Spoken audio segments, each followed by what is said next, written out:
lá.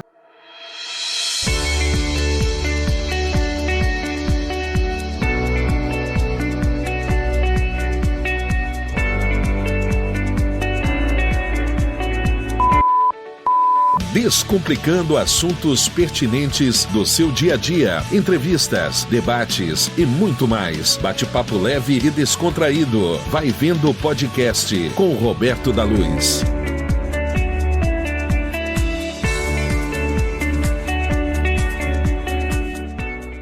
Amigos e amigas, o nosso bate-papo de hoje é com o empreendedor Écio Manuel de Souza, um dos fundadores do movimento da microempresa, atuou muito no SIC em Blumenau, na AMP, diversas entidades de apoio e desenvolvimento da micro e pequena empresa, buscando desenvolver isso lá nos anos 90, anos 2000. Então nós vamos resgatar um pouquinho dessa história, conversar com ele e perguntar como é que ele está vendo o Brasil hoje, como é que está vendo a micro e pequena empresa, o desenvolvimento, quais são os desafios e quais foram os desafios que ele enfrentou quando iniciou nesse movimento e iniciou também a sua vida produtiva, empresarial lá nos anos 90. Tudo bem, Écio? Tudo bem, Bob. É um prazer te receber aqui. Esse cabelinho branco testemunha que tu fez uma história dentro da micro e pequena empresa, né? Junto com esses cabelos brancos, né, Roberto? Mas eles começaram pretinhos, né? Eram pretinhos, agora foi. Meu barbeiro disse assim, vamos pintar esses cabelos? Não, cara, tem que levar anos para deixar desse jeito. Eles são testemunha da história, né? Agora está perfeito. Écio, tu começou a empreender nos anos 90. Por aí, foi de 85 para frente, né? Foi um período economicamente difícil do país, né? Bastante. Havia recorde de desemprego, inflação. Existia de tudo, né? A dificuldade de tecnologia, a dificuldade de desenvolver equipamentos, porque os pequenos não podiam, né? E dessa forma, né? Foi bastante difícil. Institucionalmente, à época já existia micro e pequena empresa? Existia em termos, né? Porque não tinha uma associação, né? Não eram organizados, né? Vocês ajudaram a criar, inclusive, um estatuto da micro e pequena empresa. Exatamente. Bem no começo, mano. Bem no começo, as regras, trazer as pessoas, mostrar que empreender em conjunto é melhor do que sozinho. Todas essas questões. Era uma ideia associativista, então. Exatamente. E agregar, chamar, né? E um movimento muito forte em Blumenau, não sei se foi o nascedouro, mas em Blumenau era a chama que ajudava a tocar o Brasil no movimento da micro e pequena empresa. Exatamente. Cascais aqui foi o empreendedor, né? E a gente veio com ele, depois me afastei um pouco, depois voltei de novo, mas sempre naquele foco de pequenas empresas, grandes negócios, né? Já começou a se discutir na época da Constituição a micro e pequena empresa? Sim, na época que se falava, mas pouco se fez, né? Isso foi criando vulto, né? Para depois desenvolver bem, né? E aí vocês fundaram aqui, agora é AMP, mas antigamente não era AMP, né? Era a Simpev? A Simpev. E qual era o papel dessa Simpev quando vocês criaram? Bom, o objetivo era formar, né?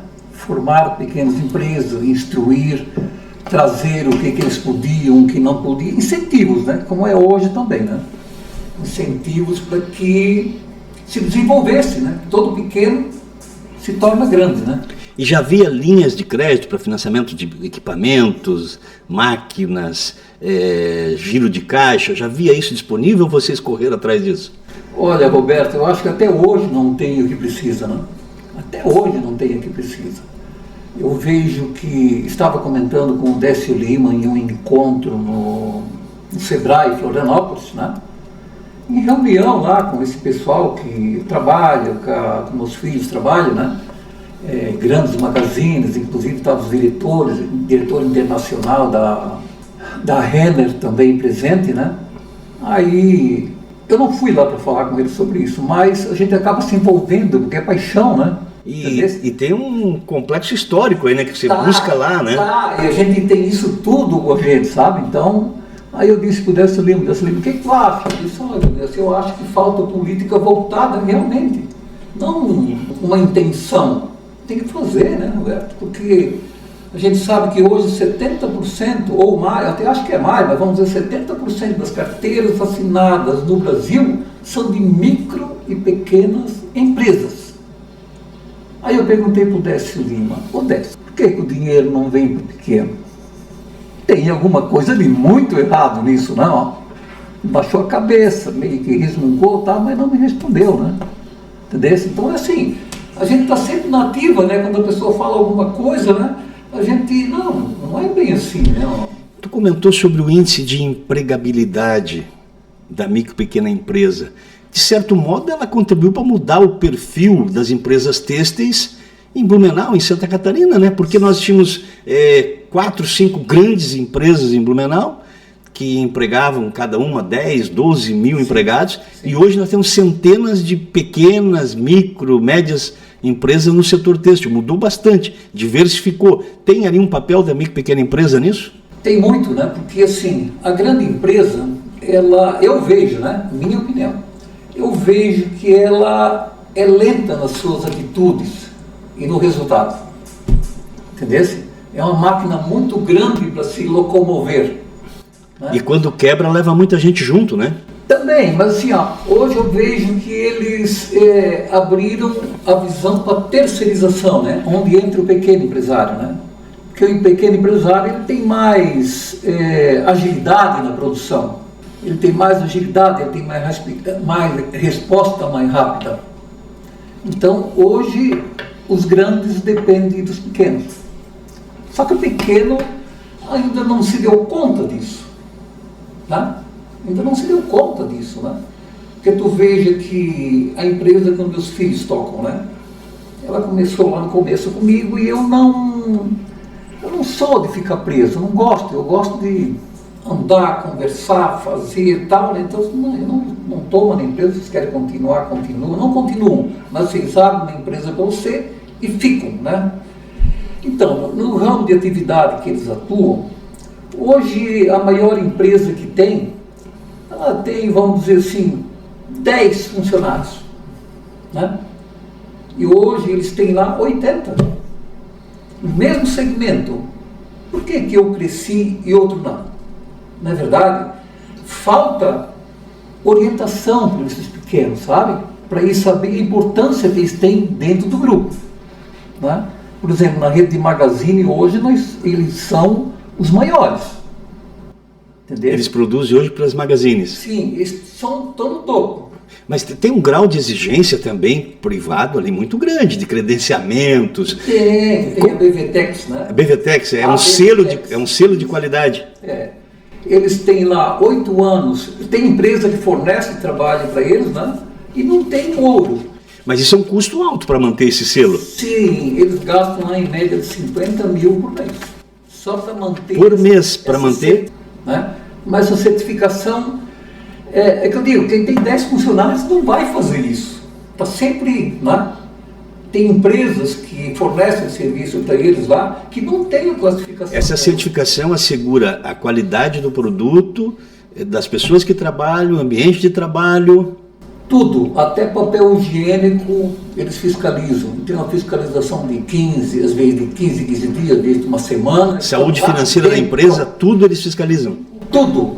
Não pode se dever absolutamente nada. Né? Não se tem dívida. Né? E isso é um selo privado, é uma organização privada. São das empresas têxteis, né? Em conjunto com os magazines, né? Aquele negócio de São Paulo, tem trabalho escravo e tal, né? Não pode desse sistema, porque a divulgação de um trabalho desse quebra todo o marketing que ele tem em cima, né? Se você perde uma certificação dessa, não consegue mais produzir.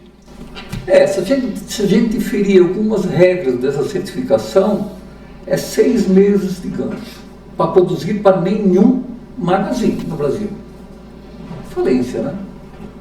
Então hoje a gente tem essa certificação, eles têm lá ouro, 8 anos consecutivos, e a gente conseguiu agora que é o Alfa, a única no Brasil que tem. Olha o tamanho que chegou, persistência, trabalho, Às vezes a pessoa pensa assim, não vou pagar uma consulta porque é muito desperdício. Não, na realidade não é desperdício. É um investimento. Gasto, né? É investimento, né? Então nós estamos ali com os meus filhos, ali que eu dou assessoria, tá? Eu tenho um tiro muito certeiro na área têxtil, sabe? Eu tenho bastante acertabilidade, né? Porque eu vivo isso desde... Né? Então às vezes os economistas dizem assim, porque vai acontecer isso que meu filho, não. Olha, vai acontecer isso, tu te previne. E já sabe que ele tem que se prevenir porque 99% é acerto. Essas oscilações, por exemplo, do dólar, nós tivemos o mês de janeiro, se eu não estou enganado, ou fevereiro, deu uma oscilação no dólar, né, alavancou a valorização do dólar, tal, depois voltou a cair. Isso afeta a empresa? Tem que se programar para isso?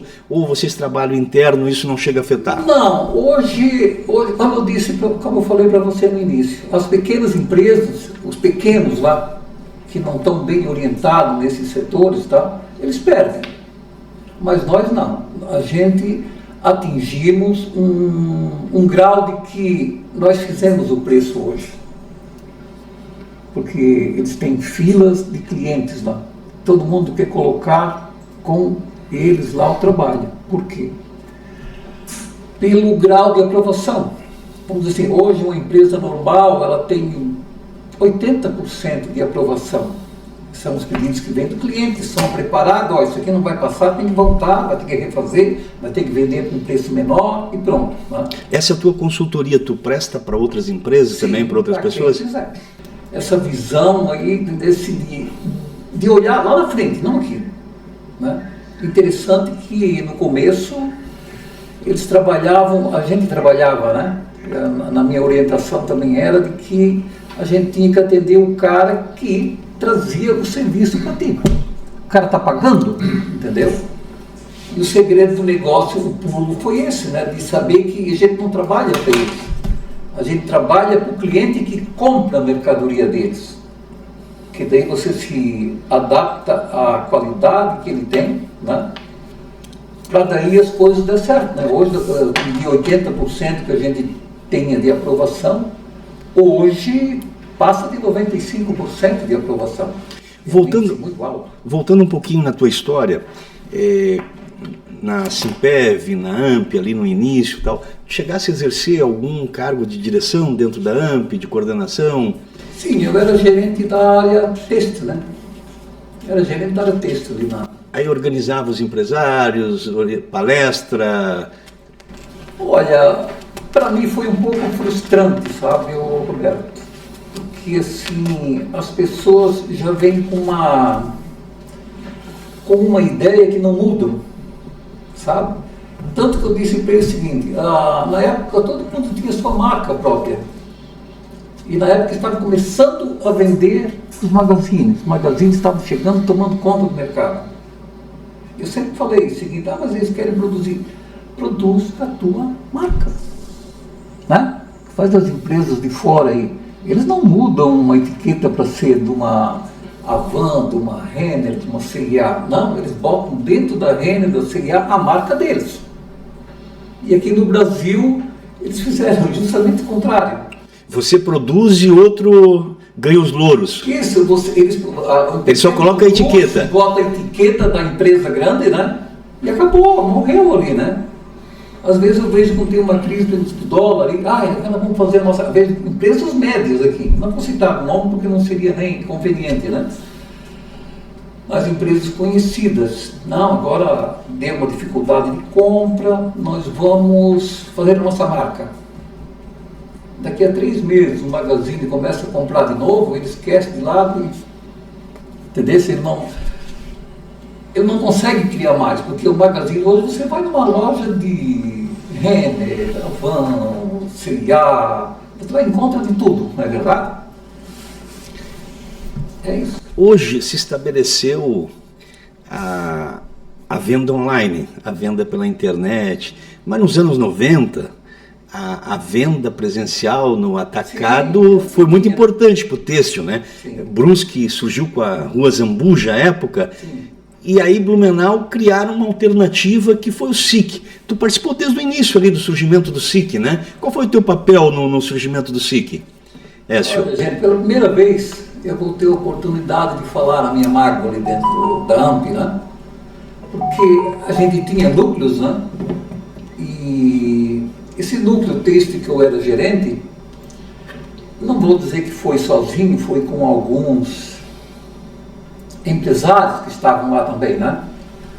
Então a gente formulou a compra não era compra, a princípio seria a locação do prédio que era do Furlan, né? Na frente da rodoviária, né? Tudo prontinho, tudo orquestrado. A AMP organizou essa... Sim, sim. Aí o pessoal têxtil pediu. A AMP ajudou a fortalecer, porque era o lugar que estava lá dentro, todos os sentidos que foram. Iam criar esse centro comercial. Isso, que era o que precisava, né? É centro industrial e comercial, né? Centro industrial e comercial, é. Então, eu participei bem disso na ideia. Inclusive, eu fui a pessoa que assinou a consulta de viabilidade, né? Eu que fiz os trâmites iniciais daquilo lá tudo. Aí depois nós tínhamos um presidente da área têxtil, dentro da AMP, né, que era um setor, né, decidiu vender isso para a iniciativa privada, né. Então a ideia original, inicial, foi dentro da AMP, da forma associativa, onde iria receber várias micro e pequenas empresas, sim, e acabou tendo um outro caráter privado. Na realidade era para ser uma cooperativa, né? Era para ser uma cooperativa de venda. Por causa de impostos, insumos para adquirir, para produzir mais, né? E com isso muitas empresas de muitos amigos meus quebraram lá dentro, né? Mas tu chegou a ter loja lá também, né? Não. Não chegou a ter? Não, eu fui convidado várias vezes pelo Danilo Beber para trabalhar lá, né? Foi a imobiliária dele que juntou com o dono do proprietário lá e tomaram conta, entendeu? É um empreendimento que deu certo, né? Sim, não tinha como dar errado, né? Entendeu? Usou todos os microempresários que estavam à venda AMP na época, né? Que eles foram obrigados a migrar para essa compra, né? E depois a maioria faliu, né? Tem 2 ou 3 só lá dentro. Pois é, Blumenau não conseguiu, em termos de atacado, de venda, não conseguiu alcançar Brusque, né? Brusque teve bem mais destaque nessa questão do atacado, da venda direta para o lojista, criaram vários centros comerciais, a Rua Zambuja até perdeu importância com o tempo, né? Sim. E Blumenau parou ali no SIC e não avançou, né? Faltou incentivo, né, Roberto? Faltou incentivo, né? Faltou um prefeito que batesse no peito, não. Ilhota começou do zero e transformou a indústria da moda íntima, transformou a cidade, né? Gaspar, né? Na têxtil infantil, né? Se tornou a capital da produção têxtil infantil. Tem um espaço importante no comércio nacional, sim, Gaspar, exatamente, na área infantil, né? E Blumenau, né?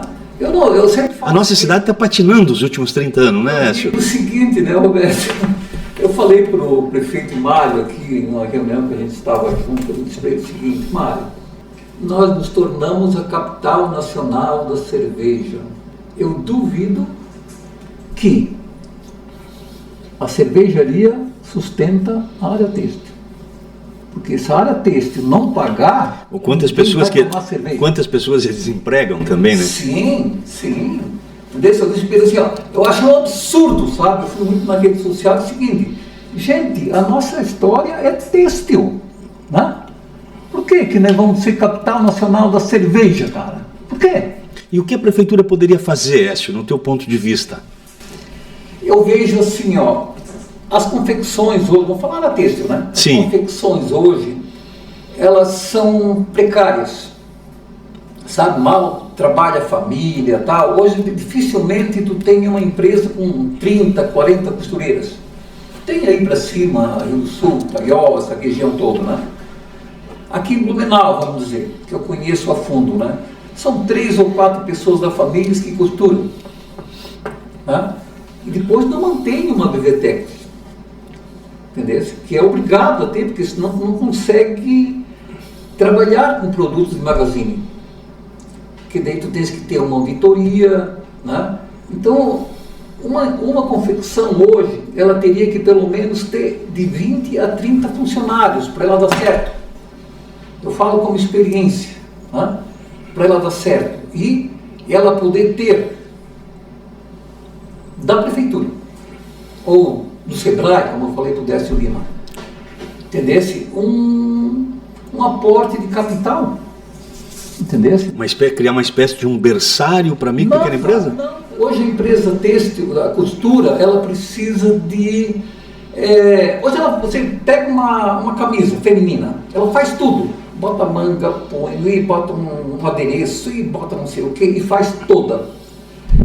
E hoje em dia, na produção que tem, que hoje os pedidos, antigamente era 2.000, 1.000, que era grande.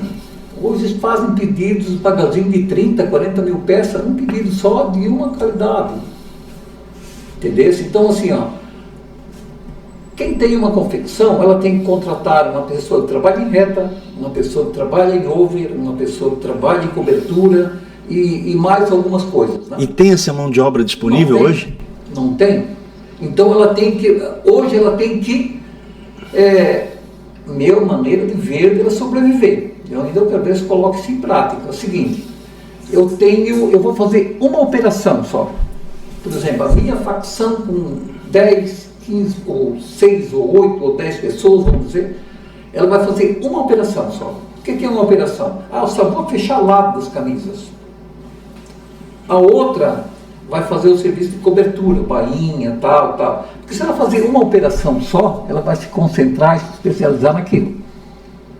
Entendeu? Pois é, mas a logística de distribuição desse material, entrega, busca, leva... Não, isso é tudo pelo contratante. Você não paga nada, entendeu? Vocês não pagam nada. Mal paga o aviamento, mas isso é negociado, né? Linha, culha, tá? Isso pode negociar, não, eu tenho a mão de obra, hoje eles podem fazer isso. Eu tenho a mão de obra, eu cobro tanto e quero todo o material na mão, pronto. Não tem capital, porque eles não têm dinheiro, para comprar as máquinas que precisam. Hoje nós temos que ter alimentador de máquina, não mais costureira. E esse Banco do Povo não funciona aí? Funciona nada. O Bluesol não funciona mais? Não, tu tens que botar todo o capital familiar lá, né? Para que tu consiga um empréstimo, né, Roberto? A gente ali, ó, vê todo dia, sabe? Assim, precisa tirar... A gente tem, por exemplo, na Caixa Econômica, né? Eles têm lá a conta, tem conta de todos os funcionários, toda a movimentação, cadastro, a gente não tem absolutamente nada de errado, absolutamente nada de errado, porque a gente não pode dever nem papel higiênico que compra porque o sistema da BVTEX, ele fiscaliza tudo. Vai pedir 100 mil reais para ver se eles te emprestam. Aí como é que uma pessoa com 10 funcionários vai fazer isso? Hã? Nunca. Essa mão de obra que chega para vocês, vocês já conseguem pegar pessoas experientes que trabalharam já no têxtil, ou tu tem que preparar o trabalhador para isso? Olha, a maioria vem de outras... Isso falando no geral, de todas as empresas. Sim. É igual para todos, sabe? Você tem mão de obra? Sim. Às vezes você diz, não, tenho experiência na carteira? Tenho. Então você volta a trabalhar, não serve para nada. Então a gente já prefere assim, a gente criou, eles criaram lá núcleos dentro da empresa, contrata alguém que chega lá, que a gente vê que tem vontade, né? Bota lá, passa num núcleo, não funcionou, passa no outro, não funcionou, passa no outro, não funcionou, tchau. Por quê? Aquele núcleo lá, eles têm uma meta, né? Eles têm uma meta de produção, né? E se as pessoas deixarem lá dentro, né, alguém que não produz, eles vão ter que trabalhar para eles. Qual o tempo médio que uma empresa levaria, um empreendedor, uma empresa têxtil, para preparar um bom profissional para trabalhar na área? Eu acho que ninguém faz mais isso, Roberto. Porque assim, você prepara, ele sai para ganhar 100 reais a mais. Né? Não tem compromisso. Entendeu? Não tem compromisso. Ofereceu só um vale transporte a mais no mês, eles pulam de lugar. Então hoje não tem mais aquele compromisso mais. Esse é o grande problema, né? A gente vê muitas das empresas aí, o que eles contratam? São os imigrantes, né? Porque eles vêm com uma pendência, né, já tem que trabalhar, porque a família ficou lá no país dele. Há uma necessidade. Entendesse? Aí então eles têm que se esforçar. E eles vêm de um grupo ali, que a pessoa é como se fosse um líder deles, sabe? Eu vou te ajudar, voltei lá, não foi porque não ficou. Se comenta em Blumenau, alguns empresários, já ouvi esse tipo de comentário, que o blumenauense nato mesmo, ele não quer trabalhar na produção, ele quer trabalhar no escritório. Isso é real? Na produção tem pouco blumenauense? É real. Muito pouco querem trabalhar. A gente vê que as pessoas de mais idade, sabe? Os novos aí querem só um tablet na mão, um celular de última geração e pronto, né? Falando em celular de última geração, a inteligência artificial chegou no setor têxtil? Eu acredito que não. Ainda não chegou ainda? Não vejo evolução nisso. Mas ela vai substituir muita mão de obra? Assim, o que eu aconselho, né, Roberto? O que eu aconselho é o seguinte: tecnologia, como eu estou falando nas máquinas ali, de uma costura eficiente, não com costureira, mas com um alimentador de máquinas, que pode contratar qualquer um, né? A pessoa que sabe fazer uma costura reta, as máquinas fazem tudo, né? Onde esses pequenos não têm alcance. A pequena empresa tem que ter máquina de ponta, moderna. Tem que ter, né? Porque eu vejo eles ali, o ano passado, o ano retrasado, o meu filho disse assim: ô pai, tu dá uma negociada lá, porque eu tenho muito contato, a gente é desde a velha guarda, né? Silmac, Silvio, essa turma toda, né? Aí vê lá o que consegue, uma máquina lá para mim. Eu disse: tá, tem carta branca para negociar, porque não é eu que mando, né? Ele é o financeiro, né? Aí ele disse o seguinte: olha que história interessante. Ele disse para mim assim: ô pai, tu vai lá, eu preciso de 4 máquinas de pegar botão. 4 máquinas de pegar botão. E para mim também foi uma surpresa, que eu vou dizer, eu aprendi um pouquinho, que às vezes tu não tem coragem de pedir para um empresário investir, não é verdade? Aí fui lá, comprei uma máquina, fui lá, tal, daí conversando com o pessoal lá, tal, eles mostraram uma máquina lá, ela substitui 10 máquinas comuns. Como eu gosto de coisa nova, né? Ou você substitui também 10 operadores. Então, aí eu fui lá, comprei. Era para gastar 30 mil reais, eu cheguei lá com uma máquina de 58 mil reais. Aí o teu financeiro: pô, meu consultor. Mas como era filho, eu disse: não, você tem que aprender, eu estou vendo que é correto. E a máquina não funcionou, cara. Pá. Não, ficou 3 meses lá, eu cheguei pro sítio, a gente é amigo. Vou te falar uma coisa, tá? Eu vou registrar o mecânico aqui, porque tu entendeu, não funciona. Daí ele reuniu o pessoal dele lá, e sabe, faz aquele AUE, né, uma reunião, lá. Aí ele disse: se tu comprou um Fiat Uno de máquina. Um Fiat Uno? Daí eu disse para ele: sim, mas foi o teu vendedor que me vendeu, cara, o vendedor aqui. Mas não é aquela que substituía 10 máquinas?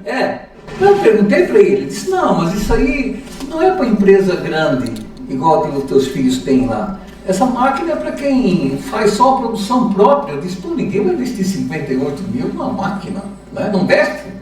Para botar 8 mil já é um pau, né? Aí cheguei lá, eu disse: tá bom, Silvio, fala, cara, fala. Aí falou, só eu tenho a BMW, como é que ele disse? A Ferrari das máquinas. Sim, pronto. Mas o preço de Ferrari. Me ferrei de novo, né? Aí ele disse para mim assim: tá, essa máquina aqui, papapá. Ele me enrolando, saiu o preço. 250, eu disse: meu Deus, cara. Eles vão me deserdar como pai, né? Vão me deserdar como eu perdi meu emprego também.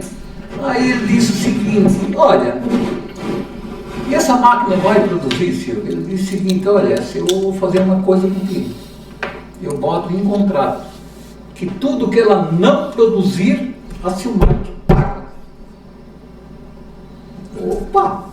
E a Silmac é uma empresa credenciada pelo serviço que presta, né? O melhor que nós temos aqui, né? Hoje, para mim, é um orgulho comprar com eles, negociar com eles. Eu nunca consegui quando pequeno, né? Só passava na frente e via vitrine, né? Aí eu disse para ele: tá, assim, tá meio fraco, né? 280 mil reais, cara. Aí comprei. puta, o que eu vou fazer? Cheguei lá e disse para ele assim, ó, tudo bem, comprei, aí, se não quiser devolve e tal, não tem problema. Mas pensa assim, financiada pelo banco, ela vai sair 15 mil por mês. Né? Eu vou tirar 10 funcionários, vamos dizer, com custo, tá? Sai 3 mil cada um, são 30. Né? Tu já economizou 15? 30 mil, é. Aí, ela fazendo o serviço deles com 2 operadores só, né? Eu vou ter essa pessoa para jogar para outra parte, e tu joga e tu faz isso. E mas se não funcionar, ele já disse que ele paga. E vamos botar a produção aí. Tu ainda está com 9 mil de sobra. Eu disse para ele, paga 15, sobra 1.000 e ainda cobra tudo que a máquina produzir. Tem essa, não?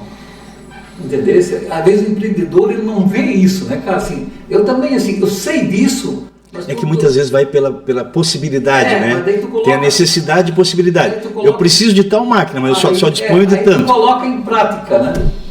E realmente, cara, na primeira semana ainda deu uns problemas, meu filho, tá vendo? Tá vendo? Tá certo, de novo. Vamos devolver e vamos pagar.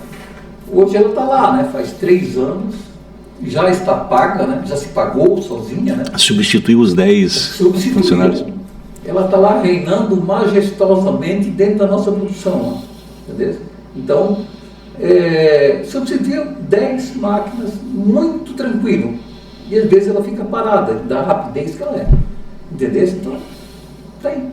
É isso que precisa na pequena empresa, que eles não têm alcance. O uso da tecnologia. O uso da tecnologia, né? A inteligência artificial, ela criou máquinas, né? Que hoje nós conseguimos fazer absolutamente tudo dentro de uma confecção com alimentador de máquina. Não precisa mais costureira. Não precisa aquela costureira fazer aquela voltinha, aquele frisinho, tá? A máquina faz tudo, sozinha. E numa velocidade muito maior, produção muito maior. Eu calculo que mais de 150% na produção, com máquinas, e precisa do governo fazer alguma coisa, que as pessoas não têm coragem, ou não têm nem crédito para isso. Aí conseguimos comprar lá, eles conseguiram comprar lá, que eu fui lá e disse, olha, cara, eu não quero outra máquina, eu quero dessa, e se não funcionar, eu vou comprar uma indenização. Écio, se hoje te procurar um empreendedor, eu tenho aqui 100 mil reais, eu quero entrar para o ramo têxtil, quero investir isso aqui e produzir, ele consegue se estabelecer? Não. Porque já foi possível estabelecer com bem menos recurso. Às vezes era uma costureira, trabalhava ali, eu vou botar uma empresa, compro algumas máquinas e começava. Isso hoje não tem mais como. Tu sabes que tu não te sustenta pelo gasto, né? Quando eu começamos eu, minha filha, a minha esposa. Aí a gente trabalhava em 3 só. Aí como eu tinha toda aquela bagagem da área têxtil, AMP e tal, né? Sabe que quando ele chega numa idade, não conseguiu mais, não servia mais para nada. Houve uma época ali que não valorizaram a mão de obra com mais idade, né? Aí um dia no mês de outubro eu disse assim, olha gente, amanhã, o ano que vem eu não trabalho mais aqui. Minha filha se largou o ferro, né? Estava passando o roubo. O que tu vai fazer? Vou pendurar a chuteira. O que tu vai fazer? Eu disse, não, eu vou trazer serviço para cá. E assim foi, né, Roberto? Assim foi, eu senti muita sorte, né? Não sorte, mas assim, habilidade para mostrar para o empresário que eu sou esperto em vender serviço. Na faculdade, quando o professor disse o seguinte, a gente vende máquinas, a gente vende carro, a gente vende equipamento, mas o cara bom é o cara que vende serviço, porque ele vende serviço até em saco. E essa frase, bati no chão e disse, pô, é esse cara que eu quero ser. Então, como eu digo, o cara olhou para mim, numa mesa de negociação, ferrou, ele perdeu. Cara, é um magnetismo assim que perdeu. Mas se ele olhar para te dizer, vou fazer um investimento aqui, tu não aconselha mais fazer com pouco recurso? 100 mil reais não faz. Qual seria o valor para você? Eu vou entrar e vou me estabelecer e vou começar a produzir. Roberto, isso é muito difícil, sabe por quê? O cara que produz, tá? Vamos dizer assim, hoje quem vende para o Magazine, que é o foco, né? Vende para o Magazine. O lucro dele é na média de 7 a 8%. Muito pouco, não? Se der tudo certo, ele investe na malha, ele investe no fio, ele investe na tinturaria, ele investe em criar uma modelo. Ele não pode ter perdas nenhuma. Não, ele cria modelos para vender, né? Entendeu? Então ele tem que ter lá a assessoria dele de as pessoas que desenham lá, como é que é, o design deles, ó. Tem que criar a peça, tem que aprovar, aí tu tem que comprar tudo e vender para uma C&A, vamos dizer, né? Com a etiqueta da C&A.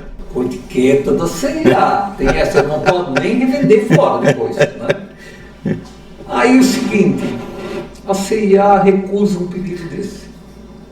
E mesmo ele aprovando, ele vai vender, provavelmente, vamos ser bem honestos, sem dizer que ele é um cara de sorte, ele vai vender em 4 parcelas.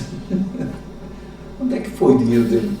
E se ele precisar buscar um financiamento, ele vai pagar 2% ao mês? Até mais, né? Ele consegue, porque através do Magazine, daí, né, ele pode trocar a duplicata, mas vai viver nesse Mas daí em 4 meses, quanto ele perdeu? Perdeu os 8%. De ganhar, exatamente. É muito concorrido essa área têxtil, né, hoje, né? É igual a Shine quando veio para cá, né? Todo mundo me disse assim, porque até o César assim comentou comigo. Agora a Shine está aí, não sei o quê. O que tu vê nisso? Não, mas o que? Todo mundo fala? Não, todo mundo fala, mas ninguém fala a verdade, né? O que a Shine veio fazer aqui? Ela veio quebrar, eu vejo que ela veio quebrar a têxtil, na região sul, que é a parte mais forte de área têxtil, onde eles dizem que a área têxtil é só 26%. Nunca, né? Nunca, né? Então, eles vieram para cá dizer assim, Roberto, tu produz pedidos de 20, 30 mil peças, eu vou comprar de ti, garantido, vai para Shine, mas tu vai produzir só 400 peças, 500, não paga nem a modelista que ele tem lá dentro, né? Entendeu? Achatar, acabar. Eu vejo que eles vieram aqui num projeto a longo prazo, futuro, quebrar a nossa área têxtil. Reduz cada vez mais a margem de lucro. Sim, e quebrar os poucos que estão ali, sabe? Porque muita gente se endividou por causa disso. Hoje estão pulando fora. É igual quando eu disse na começo, vocês vendem para o Magazine? Vendem, né? Mas vendem a marca de vocês. Porque se vocês precisar pular fora, vocês têm um barco salva-vida aqui. Hoje eles não conseguem. Se eles não venderem para o Magazine, eles quebram, Roberto. A gente assim como... Você fica na mão do negociador, do teu cliente. Isso é muito... Praticamente ele decide quanto paga. Eu vejo hoje na empresa lá dos meus filhos que é assim, ó. A gente tem 30 e poucos clientes. Então o que eles fazem, né? Olha só a jogada, né? O Roberto e o nosso amigo ali costuram. Aí ele está comprando do Roberto. Eles compram. Daqui a pouco eles dão um gelo no Roberto. Aí começa a comprar dele, porque ele está quase quebrando. Aí ele se empolga, faz, tá? Quando ele está bem faceiro, eles voltam para um Quando terceiro. ele vai lá, compra uma Hilux financiada e eles trocam aí eles vão o fornecedor. E eles vão dando em gotas assim, para não deixar ninguém quebrar. Para continuar e aí, sendo servo deles. E aí o fornecedor B se endividou, comprou uma máquina, comprou um carro, comprou alguma coisa. Olha, eu sou obrigado a aceitar o preço. Eu sou obrigado a manter... o fornecedor, correr atrás do fornecedor. O fornecedor só não vende a sogra porque ninguém quer comprar sogra, né? Mas entendeu? Se desfaz de tudo para manter a empresa, porque se quebrar não vai ter. Você sabe muito bem, a lei trabalhista ela é muito, né, rígida, né? Entendeu? Se a gente nunca tem direito, a gente só tem que pagar, porque o funcionário... E ela ultrapassa, inclusive, os limites da empresa, né? Ultrapassa. Ela deixa a personalidade jurídica e vai na pessoa física, muitas vezes, né? Foi muita audiência que o juiz disse, pô, coitado, cara, paga um pouco para ele. E o que eu fiz para ele? Né? Tudo que a legislação CLT determina foi feito. O que eu tenho mais? Apesar que mudou bastante essa relação hoje. Olha, Roberto, assim, eu não estou muito nessa área de trabalhista, né? Mas eu vejo que tem muita gente reclamando. Ainda tem muita gente. Tem juízes aí que fogem da regra, sabe? Entendeu? O juiz trabalhista, você como advogado sabe, que fogem da regra, entendeu? Mas eu tenho a impressão, os índices apontam que houve uma redução significativa da quantidade de reclamatórias trabalhistas. Diminuiu porque é o seguinte, né? Hoje ele corre o risco de pagar, né? Mas nunca vi ninguém pagar, não. Entendeu? Mas diz que corre o risco de pagar. A sucumbência, né? O funcionário hoje corre o risco de pagar. E também as empresas se obrigam, aquelas que são mais organizadas, para manter selo, manter certificado, manter isso e aquilo, tem que manter em ordem o pagamento disso tudo, né? Mas, Écio, hoje aqui nós batemos um papo contigo sobre o surgimento da micro e pequena empresa, teu papel lá como um dos fundadores, a luta diária do empreendedor. E eu sempre começo esse bate-papo, o nosso podcast, falando sobre a vida do entrevistado, porque isso aqui é um registro também histórico. Tá? Isso aqui vai ficar por alguns anos aí na rede social, daqui a pouco, daqui a 10 anos, tu vai lá revisitar, 15 anos, né? Eu dei uma entrevista lá, o teu neto, né? Vai lá, o meu avô, tal. Então eu queria falar um pouquinho da tua vida pessoal, né? O Écio Manuel de Souza é nascido em Blumenau? Qual é a tua história? Como é que tu veio parar aqui? Meu pai era um taxista, né? Mas esse Manuel de Souza tem um sanguezinho português. Manuel de Souza, né? Meu avô era da Marinha Mercante de Portugal. Então está explicado. O maior orgulho, né? E Manuel, para dizer assim, é bem português. Sim. Bem português, né? Então é essa história, né? Só que meu pai assim, nunca falava muito. Mas tu é nascido em Blumenau? Nascido em Blumenau. Registrado em Tijucas. Ah, como tijucano. Tá, mas tem dedo torto também, não?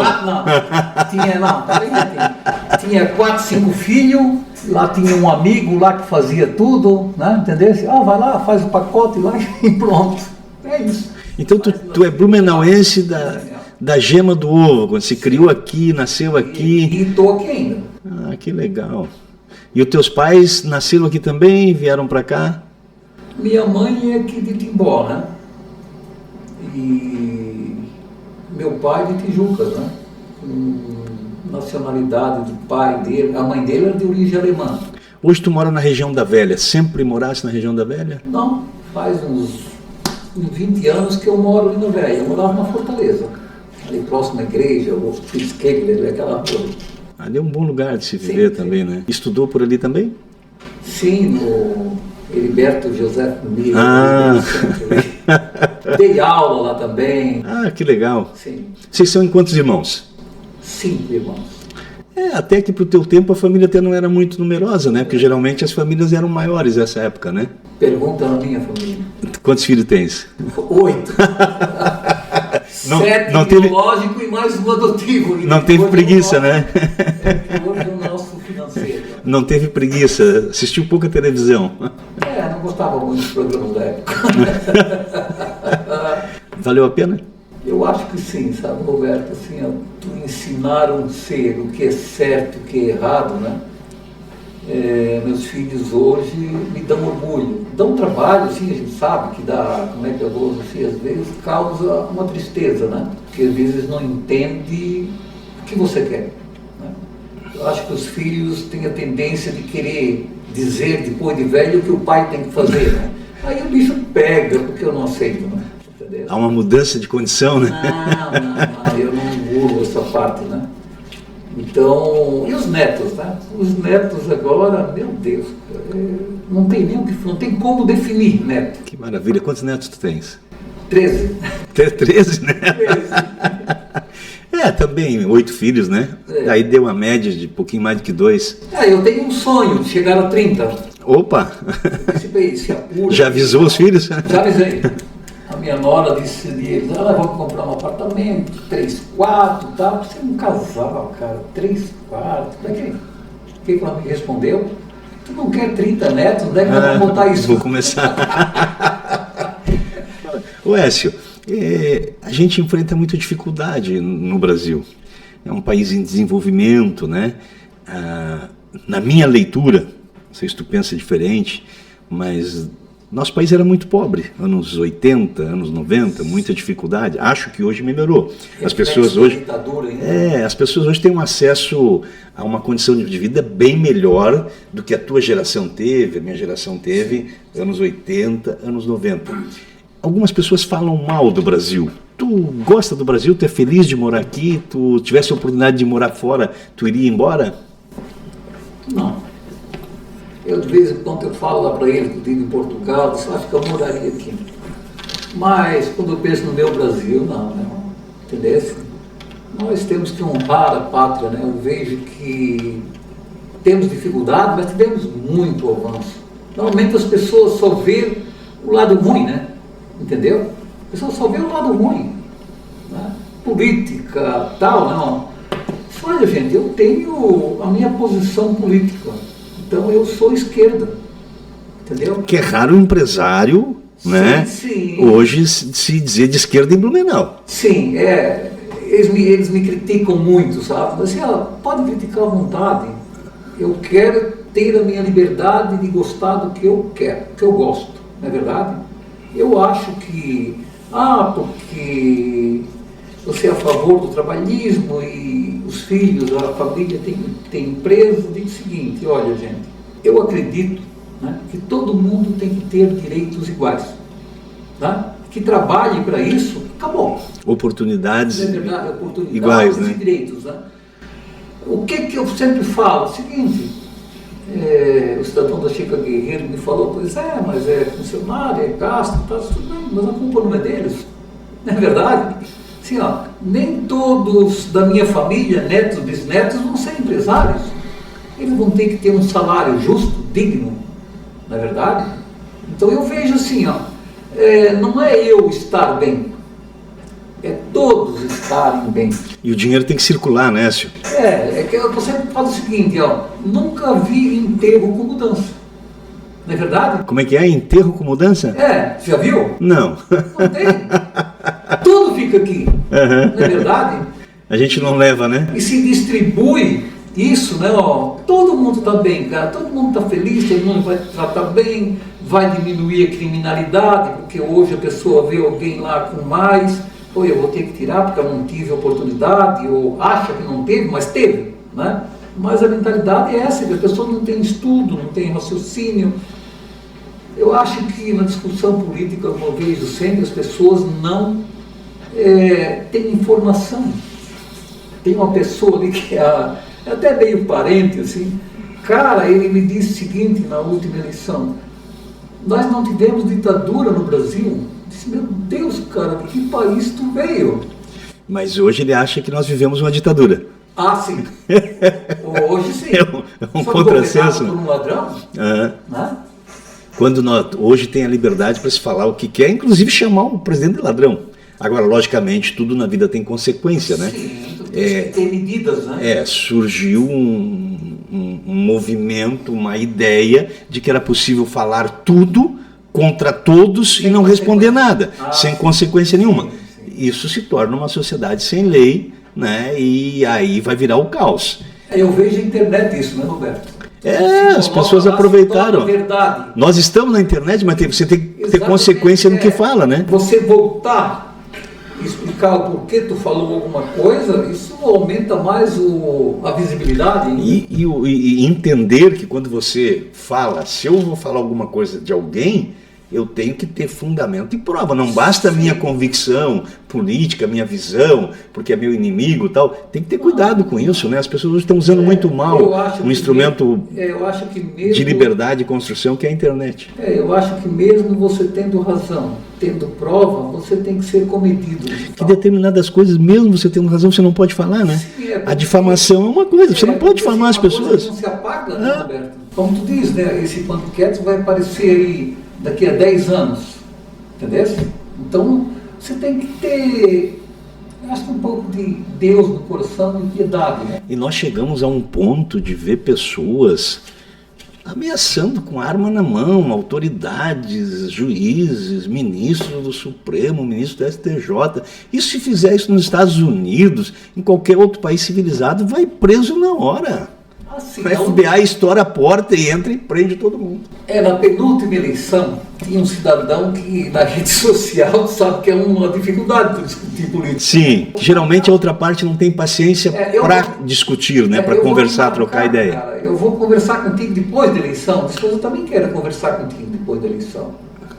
E ficou daquela ameaça, né? Ameaça, cara, eu não tenho medo, cara, eu sou do tempo que a gente falava e enfrentava as coisas, né? Então eu sou desse jeito.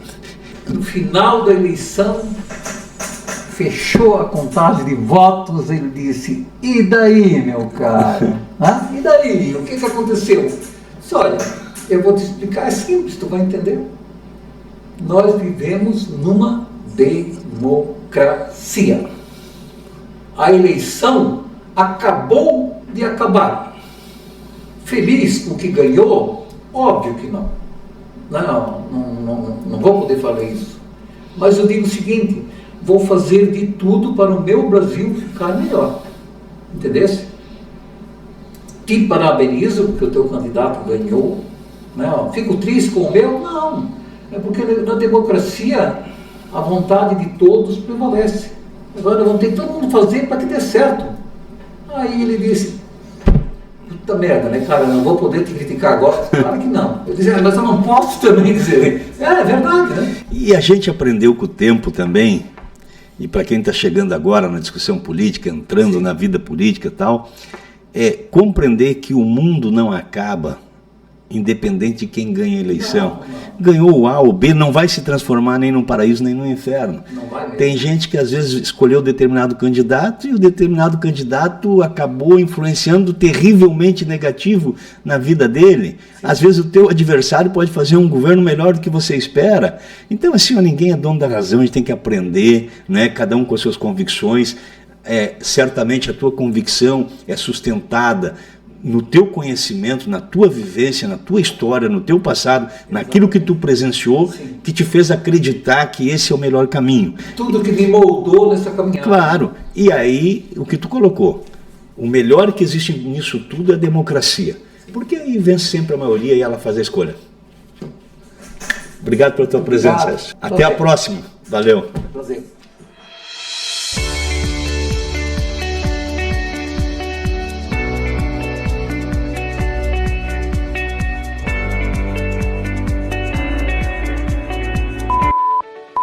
Descomplicando assuntos pertinentes do seu dia a dia, entrevistas, debates e muito mais. Bate-papo leve e descontraído. Vai Vendo o podcast com Roberto da Luz.